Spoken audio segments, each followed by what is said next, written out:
میں یہ عرض کر رہا تھا کہ عرب کے کھانے ہم سے کیا ہیں ڈیفرنٹ, ہمارے نبی صلی اللہ علیہ وسلم کا لباس ڈیفرنٹ. پھر بسم اللہ الرحمن الرحیم. مفتی طارق مسعود صاحب کے اعتبار سے جیسے آج کل بازاری لوگ بازاری الفاظ استعمال کر رہے ہیں, ان کے لیے صرف میں ایک ہی مثال دوں گا, وہ یہ ہے کہ ہاتھی چلے بازار کتے بھونکیں ہزار. مفتی صاحب حضرت کو تو اللہ نے جو عزت مقام مرتبہ دیا ہے وہ بہت بلند و بالا دیا ہے, اور یہ لازمی بات ہے جب کبھی بھی اللہ کسی کو مقام مرتبہ اور عزتیں دیتا ہے تو اس کے حاسدین بھی اس کے خلاف اٹھ جاتے ہیں. جتنی بڑی عزت عظمت مقام والا ہوگا اتنے ہی زیادہ اس کے مخالف حاسد اس سے بغض رکھنے والے بھی ہوں گے. تو اسی طرح مفتی صاحب کی بھی بات ہے. مفتی صاحب کی شان شوکت اللہ نے دین کے حساب سے ہاتھی کی طرح رکھی ہوئی ہے, یعنی بلندیوں پر ہے یہ مفتی صاحب. لیکن اس کے سامنے جو آگے پیچھے کی باتیں دیکھو, یہ میں بازاری الفاظ اس لیے کہہ رہا ہوں کیونکہ ان کو صرف یہ بتانا چاہ رہے ہیں کہ ہم بذات خود بد اخلاق نہیں ہیں. خدا را ہمیں بد اخلاقی پر مجبور نہ کیا جائے, ورنہ آپ کی زبان تو کم چلتی ہے, ہماری اس سے 10 گنا زیادہ چلتی ہے.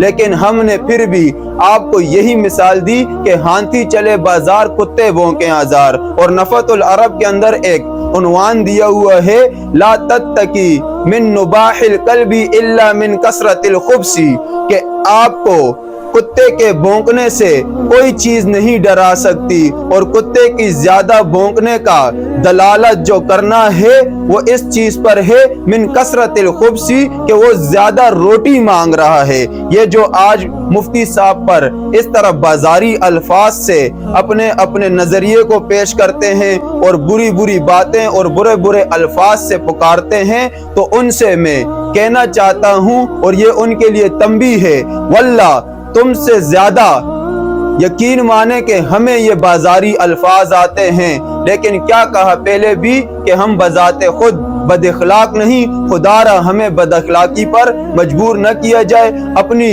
زبانوں کو لگام دیں, اگر لگام آپ کے پاس نہیں تو ہمارے پاس لگامیں بھی پڑی ہوئی ہیں, ہم آپ کی زبانوں کو لگام دینا بھی جانتے ہیں. تو مفتی صاحب کہتے ہیں کہ گستاخی یا قرآن پاک کی بے حرمتی یا قرآن پاک کے بارے میں ایسے ایسے جملے.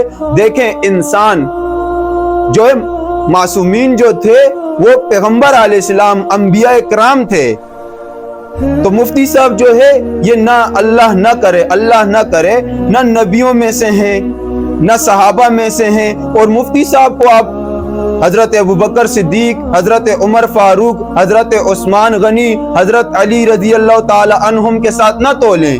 یہ آج کل کے میرے اور آپ کے دور کے ایک بڑے عالم دین ہیں, تو آج کل کے لوگوں کے ساتھ تولیں. آپ کے اپنے جملے اتنے ہیں, ہزاروں ہیں, لیکن ہم بیان نہیں کرتے کہ ہزاروں ایسے جملے ہیں جو آپ کے غلط ہوتے ہیں. لیکن آپ بس کسی بھی مشہور یا اپنے آپ کو مشہور کرنے کے لیے یہ جتنے بھی آج مفتی صاحب پر اس طرح کے جملے وغیرہ کہہ رہے ہیں یا اس طرح کی باتیں کہہ رہے ہیں, میں آپ کو بتاتا ہوں یہ وجہ کیا ہے.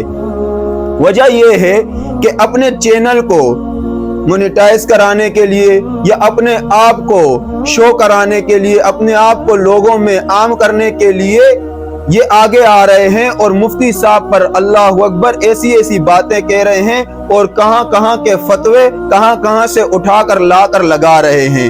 تو ان سے میں کہنا چاہتا ہوں, دیکھو 2 دن کی شہرت کے لیے وہ زبان استعمال نہ کرو, وہ الفاظ نہ نکالو اپنی زبانوں سے کہ کل قیامت کے دن جو الفاظ آپ ثابت نہ کر سکو تو اللہ اور اس کے رسول اور علماء کے سامنے آپ رسوا ہو جاؤ, آپ کے پاس جواب نہ ہو. اسی لیے اپنی زبانوں کو روک لو. جیسے کہ کہا جاتا ہے نا کہ مشہور ہونے کے لیے اور بہت سی چیزیں ہیں.